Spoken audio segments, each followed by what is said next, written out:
All right, we're now taping. You want to put a date on there, or? Well, Sure. today's date is December 29th, 2016.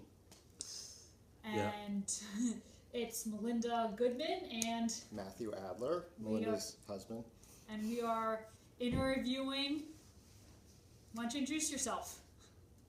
What? Why don't you introduce yourself? Well, my name is Ludwig, Ludwig. That's the first name, Ludwig. Silberman, S-I-L-B as in boy, E-R-M-A-N-N. That was the name given to me in Germany where I was born. What city were you born in? In Eisenach, Germany. It's a medium-sized city, like approximately 45 to 50,000 people to the city. It's not very small, and at the same time it's not very big either. And it's in the state of Thüringen, Thuringen in Germany. It's particularly known because I think John Sebastian Bach either taught there or lived there or was born there or something like that. Who were your parents? The parents were Joseph Silberman, and my mother was Musha, M-U-S-H-A, or Brass, B-R-A, and I don't know if it's double S or a Z. My mother was born in Vilna, V-I-L-N-A, in Lithuania, Poland, and my father was born in Poland. The Yiddish name for it is Galicia. Ever hear the expression Galicianer? Those are Jewish people who come from that area. They don't have a good reputation. And I don't think we covered this before, but I'm your grandson, and so that's we didn't say that you're my grandfather, but that's one reason we wanted to interview you. What you just said is being recorded too? Yes. Okay. Okay. So when did your parents move to Germany? Well, I'll have to give you a little bit of a background.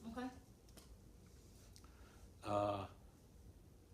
My uncle, by marriage, who married my mother's older sister, came from a city in Russia. I think it could be Minsk or something like that. And he came from a relatively poor background, so much so that around World War I, he was drafted by the Russian government, which then I don't think was communist, or it's the first, I'm talking about World War I. And during World War I, his unit where he served was captured by the Germans, and he was a prisoner of war that sent back into Germany. And he was after being in a prisoner of war camp, he was sent to a city in Germany called Rula, R-U-H-L-A, which is a small city close to Eisenach, where I was born. And after the Second World War ended in 1918, when he was released or freed from the prisoner of war status, he elected to remain in Germany. Wow. And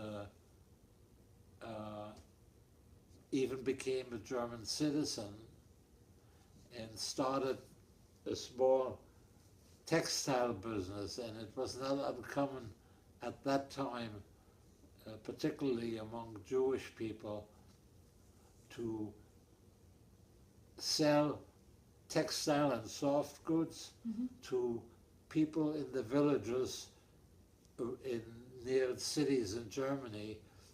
In those days, in Germany as well as elsewhere, people didn't have automobiles and didn't get around, and often the Jewish merchants, what do you call them, used to call in the villages and offer them textile and bed sheets, soft goods, clothing, and so on, because they didn't have the facilities to go to the city and shop and so on, and that's how he made his living.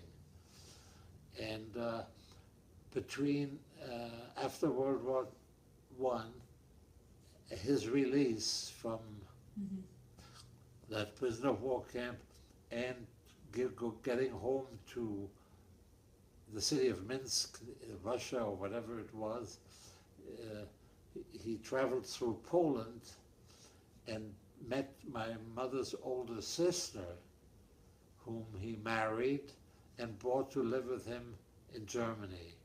I don't know if they married in Germany or if they married in Poland or what, but they established a home in Germany. It so happened that they had no children, and my mother's family, who came from Vilna, she had a number of sisters and brothers, and they also were poor, as many people were. Yeah. And one of my mother's sisters had 3 or 4 children, one of which, a boy, had some ailments. He was partially crippled, whether from birth or illness, I don't know. And he was, when your eyes don't focus, what do you call that? He was,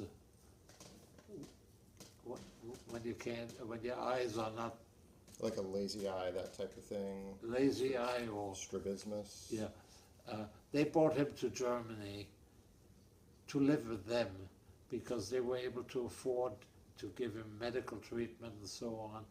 And eventually, this cousin of mine, or their there was no formal adoption, Yeah.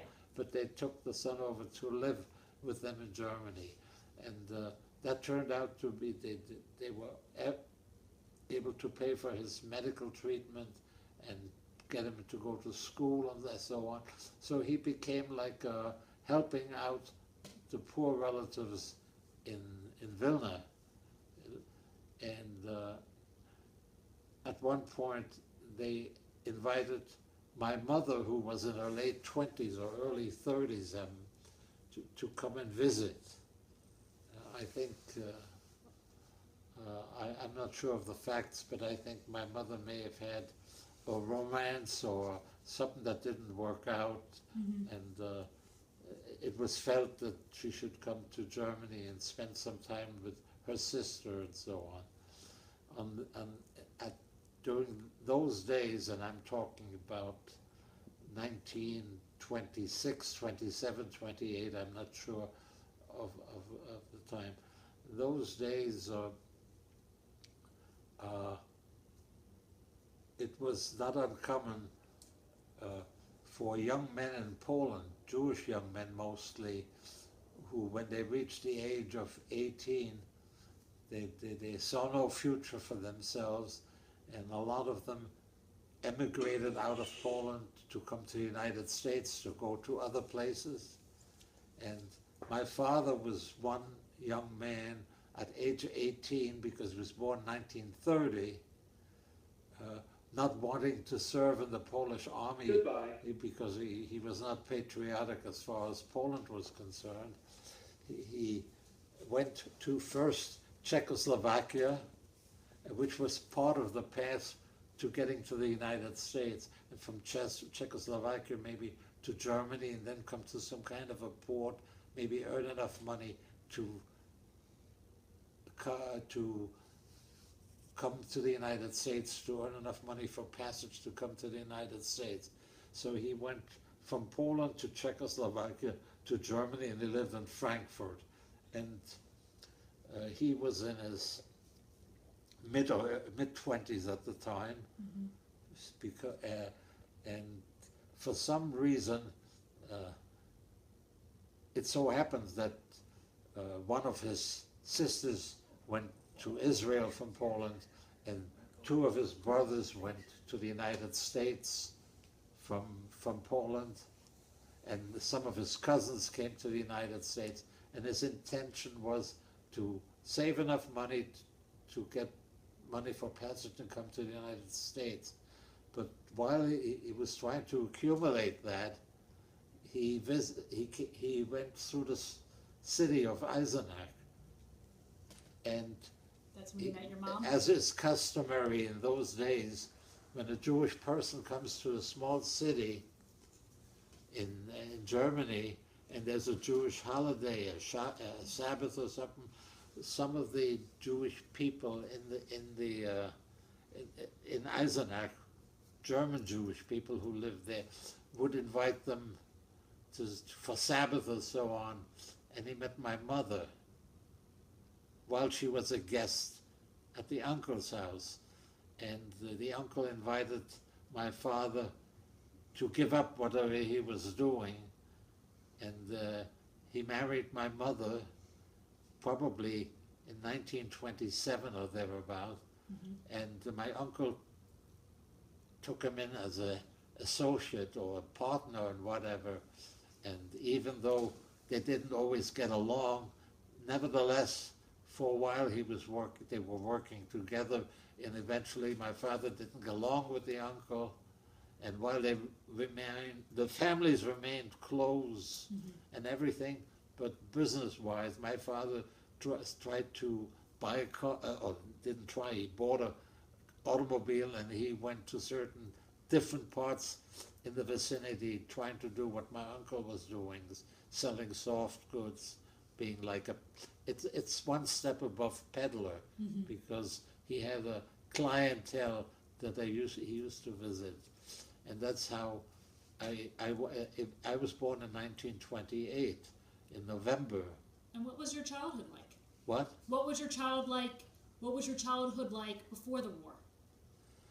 Well, the Hitler regime or the Nazi regime did not really, I'm not sure of my historical facts, but they didn't get control of the country and so on until the early 30s, like 1933.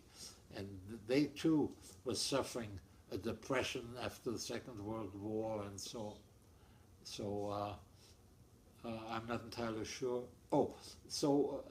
But for you, what was your childhood? My childhood was normal in the sense that my father was eking out a living during bad times, because in the United States we had a depression and people were out of work, and my father also found it difficult to earn enough money to make a good living. But the intent was eventually to join his family in the United States, his two brothers, cousins, and a sister, to join them in the United States. That was the hope, the intent, but it never did occur, because in the mid-30s, when the Hitler regime took over and made life difficult for Jewish people, all Germans, not only German of Polish extraction or Russian, but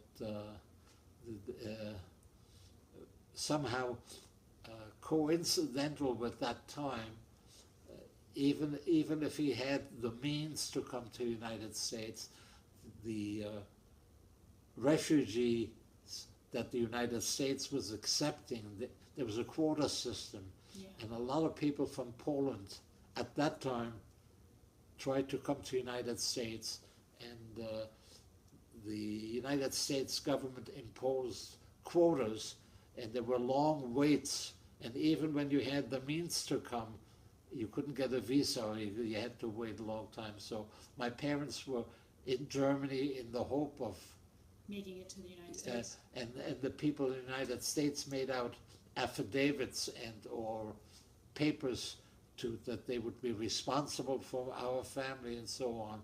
But all this was interrupted with what happened in Germany with World War II. How about when you went to school? Was it mainly Jewish kids, or were you I in mixed? attended public school the first 4 years. So were your friends mixed, or were they Jewish or Christian, or? Well, the public school I attended did not have many Jewish students, and maybe they had me and maybe some Jewish students in other grades, but the Jewish population in that city was not particularly large. And by the time the fourth year of school ended for me, then the German government imposed certain restrictions on the life that Jewish people could lead, their stores, their businesses, their ability to attend German schools. Things were sort of bad, and things got progressively. Did you remember any sort of anti-Semitism before Hitler or Things the got Nazis came to power? increasingly It just worse for Jewish people.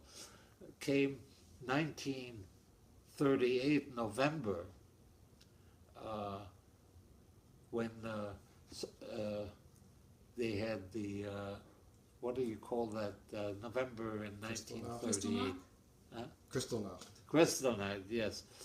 Some German embassy official was shot by a Jewish person in France or somewhere, and the German government used it as an excuse to arrest all the Jewish men in Germany and send them to concentration camps. And my father and my uncle both were arrested in the night of November 8th or whatever that date was, and sent to the concentration camp called Buchenwald.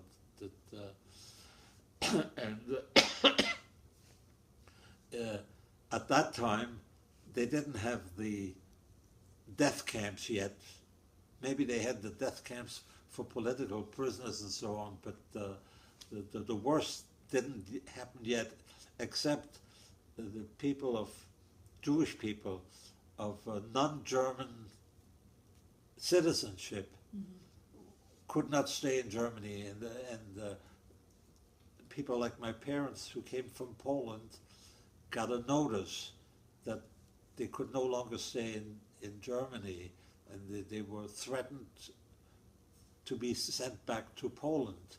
And in Poland, conditions were equally bad, maybe not quite as bad for Jewish people at that time yet as in Germany, but... what did you think when your dad was arrested? What? How did you react when your dad was arrested? Well, I was 9, 10 years old. How did I? My sister was 10 months old. My father was released from Buchenwald, a concentration camp, about 4 or 5 weeks, and came back. And he took some menial construction jobs until we got the notification that that the family could not remain in Germany. And my parents saw absolutely no future in Poland, and there was nowhere else to go.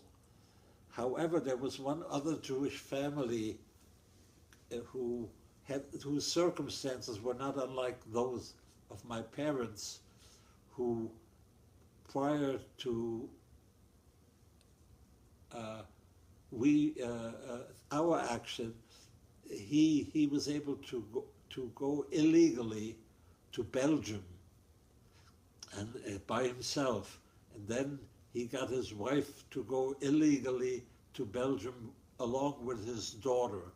And when my parents got into the situation where there's no way to stay in Germany and not wanting to go to Poland, where the future looked very bleak, they went to the city of Cologne, Germany, to a place that used to harbor people who were trying to leave Germany and go to either France or Belgium or Holland and so on.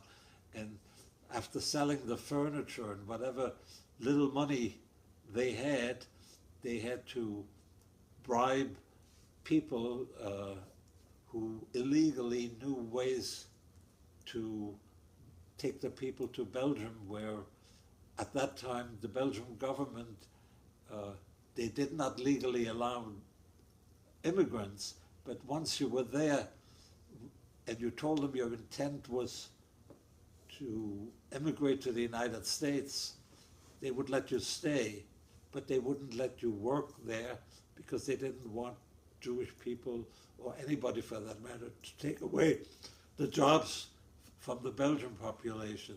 And not like what we have here, where they didn't like immigrants. Anyway, my parents were able to take me and my sister and turn us over to a woman who lived in the area between Belgium and Germany. And she supplemented her income by helping people cross the border from Germany to Belgium. And what little money my parents had, besides giving money to guides to take them to Belgium, they had to give to that woman, and she pretended that my sister was her daughter. My sister at the time was 10 months old, and I was 10 years old, I guess, in the spring of 1939, I think it was. And we took a train, myself, this woman, and my sister, and she delivered my sister and me to this fellow Polish Jewish person who had gone to Belgium illegally a couple of months earlier. And my parents were not yet in Belgium. They were still near Cologne, or waiting to make arrangements to come illegally to Belgium. So this guy, his wife was working as a maid for a couple in Belgium who were at the seashore, and he was all by himself, and he was stuck with my sister, 10th month old, and with me. So the next day after she dropped us off at this guy's house, the guy went to some Jewish organization in Brussels so that they would take care of my sister. They put her into some kind of a orphanage or temporary place until, because he was not able to take care of a 10-month-old child. And me, I guess I stayed with him. And within a week or so, my parents were able to cross the border from Germany to Belgium. And there was Jewish organizations in Brussels who were dealing with people not unlike my parents, and they got a one-room apartment, and then they took me in within a week after I got to Belgium. And my sister, being in this place temporarily, my parents felt, or they offered to keep my sister because my parents were newly arrived in Brussels without means, without anything, and had no ability to take care of a 10-month-old child, 10-month-old girl. So they let her stay in that temporary arrangement.